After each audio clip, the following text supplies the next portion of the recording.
Hey, ladies and gentlemen, this is Greg McLeod from Elite Traders University and the Forex Cash Machine. And I'm here, they're going to talk about the fundamental picture or the news announcements that are going to come out this week. I know a little late, it's the 5th of May. Happy Cinco de Mayo.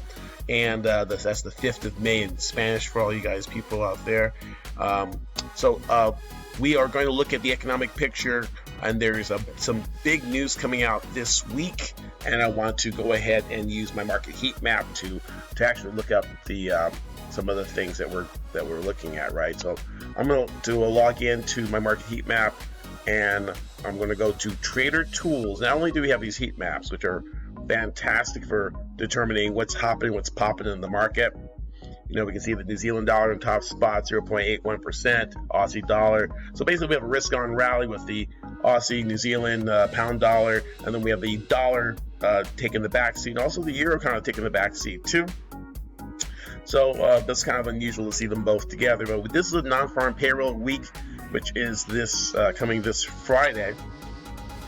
But let's go ahead and take a look at the Trader Tools is what I want to focus on. And we have a number of tools here. And we're going to go to the economic calendar, and then we'll go and click that, and then that will take us to our economic calendar. And I think I already have it pre-loaded up here.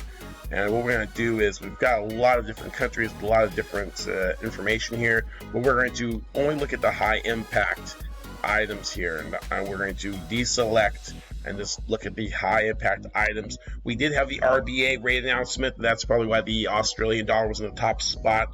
They kept rates unchanged at 0.1%. And so that kept the currency pretty at the top spot. Okay, so right now we are on Tuesday, and then now we're looking actually for coming up this Wednesday. We have the Bank of Japan is going to have a monetary policy meeting in minutes. So we could see some movement in the yen pairs being in play, pound yen, Aussie yen, dollar yen. We see them rallying off some good support earlier this morning. The big thing I wanted to focus in on is that's going to be really in play is the British pound. The British pound is going to be subject to a lot of news coming this Thursday, May 6, 2021. Mark your calendars. It's going to be Super Thursday.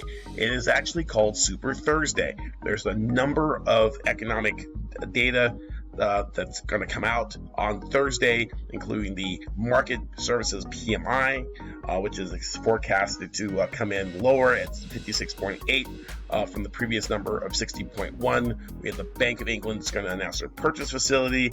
They're going to the previous number is 895 billion. They may be lowering that to 875 billion as forecast. And then the interest rate decision. That's very important. 0.1% is the current interest rate, historic lows, but it's going to be unchanged, and it's going to be we're looking for 9 of the voting members to be all in agreement to keep rates unchanged at 0.1%. So there's probably going to be no vote to cut, and there's going to be minutes coming out at 7 a.m. Eastern time. So all this is going to happen at 7 a.m. Eastern time. There's going to be lots of fireworks. And also, you're going to have the RBA monetary policy statement as well. Okay, so all this is going to happen on Thursday, and that's going to be a very turbulent time for the pound. Pound is very interesting if we look at the smart money, dumb money, kind of like the sentiment indexes. And we're actually seeing that there's dealers are very heavily, see if I can bring that up. The dealers are heavily, the retail, the leverage funds are very long, the pound. But if you look at what's going on with the dealers are heavily short. They're short the euro.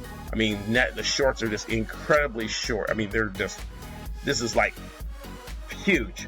These orange bars show the short positions of the dealers, okay? And we're seeing this huge short out there, well, the euro is actually responding, going down today, but the pound has not. So it's pretty interesting that maybe we're setting up for something on Friday, because the smart money is all very, very, very short. The retail or dumb money in blue is very, very long, right? I don't have that up, but here's the long, right? This is the leverage. Leverage means that people using 500-to-1 leverage, 100-to-1 leverage. These leverage, and then they're individuals and funds, and they're very, very long and very, very short the dollar. So that's something interesting, and then we could possibly look at sentiment within here as well. But so we may see some type of a turnaround. Pound is rallying into this announcement, and we might have what we call like a pump and dump, where we're pumping up all these assets going into non-farm payroll the first week of the month, and then maybe tanking maybe next week. So so keep your eyes open and be ready to possibly reverse long positions in the direction of what's going on with the larger. It seems like the larger interbank market is positioning themselves to buy the dollar, which is pretty interesting. Okay, but Friday is huge. I mean, Super Friday is super, but we also have this Friday is May 7th. At 8:30 a.m. Eastern time is non-farm payroll. Non-farm payroll is like the most important announcement that the whole world's watching. It's the U.S. jobs number. The U.S. is the #1 economy in the world, and so if workers are working and the numbers are high, then usually that means U.S. strength in the economy, means purchasing, buying exports from other countries. So other countries benefit from this number. That's why people, well, how come we don't look at the Australian jobs number or the New Zealand jobs number or the Spanish jobs number? Well, it's the U.S. economy that's the driver of global growth currently right now. So a large non-farm payroll number would indicate that the U.S. economy is going to support the global economy through purchases and buying power and employment, which is a good thing. In the past, the dollar has usually went down when we have really good news in the U.S. However, Janet Yellen has said that rates may need to go up in order to tap down inflation. When you have more growth, people buying more things, more money available, that usually causes inflation. If this goes unchecked, we can get runaway inflation where there's too many dollars competing for too few goods. That creates inflation. So you'll see gas prices have gone up and housing prices. There's people overbidding for houses because there's a shortage of housing and much more demand for housing. So there's inflation in the system, and the Fed doesn't want to get behind that, because we had a similar event in the 1970s, where we came from very low interest rates in the 60s, and then we had inflation, we had high oil prices, we had interest rates had to go up to, like, Volcker tapped down that inflation by jacking up interest rates to like 15%, which caused inflation to drop, because if there's no money out there to buy stuff, prices start to fall, right? So that's what the mandate of the Fed, or the central bank, is to maintain price stability. And when prices are rising too quickly, they raise interest rates to slow down growth. Now, we've been in a low interest rate environment ever since the financial crisis of 2008, and probably you can go back to 2000, to the dot-com bubble, where interest rates have just been on a steady decline down from 4 to 5% down to like 0.3%. Okay, so many of us or many of you guys out there don't even remember, or probably too young to remember, any interest rate above 1 or 2%. It's been almost generational. However, when interest rates start to go up, well, that's one of the biggest drivers of of currency movement. Okay, so if we start getting 2%, 2.5% on the 10-year Treasury note, well, guess what? People are going to want to put their money back in banks again, right? So that's going to cause bank stocks to go up as well, but it's also going to cause the US dollar to go up as well. Okay, so that is quite a change to have the US dollar rising on good news.